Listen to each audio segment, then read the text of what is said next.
Et j'ai entendu des commentaires, ceux qui spéculent sur notre détermination, sur la détermination de la CGT, essayent de nous diviser. Eh bien, refusons ces provocations. Oui, nous sommes déterminés et nous le montrons encore aujourd'hui. Je veux vous dire que dans tout le pays, il y a des rassemblements. Par exemple, le port de Lorient est bloqué depuis ce matin. Grâce à une action conjuguée des travailleurs portuaires, des dockers, de la DCNS et de nombreuses entreprises du privé, c'est la voie à suivre partout dans le pays.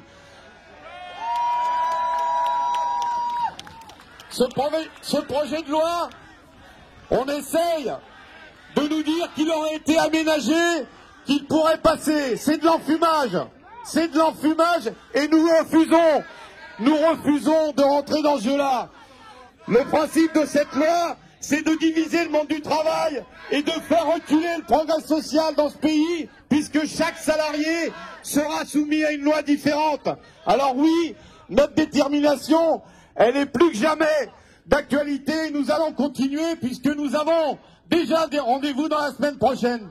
Pour ce qui concerne la CGT, il y aura, vous le savez, une grève unitaire la semaine prochaine chez les cheminots, les transporteurs.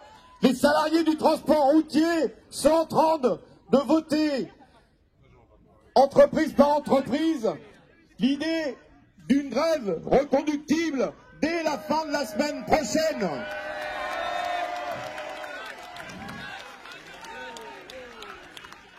Et dans toutes les entreprises, cette question-là doit être posée, mais comme je l'ai dit à maintes reprises, ce sont les salariés qui doivent décider et, me semble-t-il, ils sont déterminés et la CGT soutiendra l'ensemble de ces positions. Le gouvernement multiplie, je l'ai dit, les provocations. Nous l'avons vu dimanche à Paris au cours de la manifestation. Je veux saluer tous les militants de la CGT et bien d'autres qui ont été placés en garde à vue, qui sont menacés de peine devant les tribunaux, et nous exigeons partout, puisqu'il y a plusieurs dizaines de militants syndicaux, de citoyens, de jeunes, nous réaffirmons notre soutien et nous exigeons que tous soient relaxés, car vous l'avez vu dimanche dernier, la violence, elle n'est pas venue des cortèges des manifestants, elle est venue de l'extérieur et notamment des forces de police.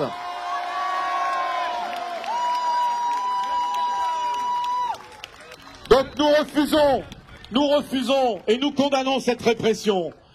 Nous condamnons également cette petite musique qui consiste, dont le gouvernement se fait l'écho, que puisque l'opinion publique à plus de 70% n'est pas d'accord, puisqu'il y a des mobilisations partout, eh bien, on appliquerait cette forme de démocratie qui est bien particulière au gouvernement, d'appliquer le 49.3.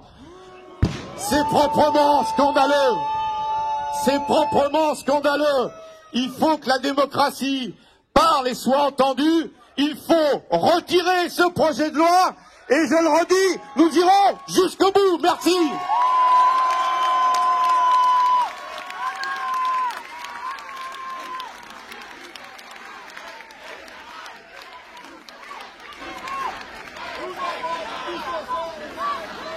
Merci Philippe. On continue, on lâche pas, on lâche rien. Je vais appeler donc un nouveau représentant d'un syndicat d'étudiants, l'UNEF, Martin Bontemps.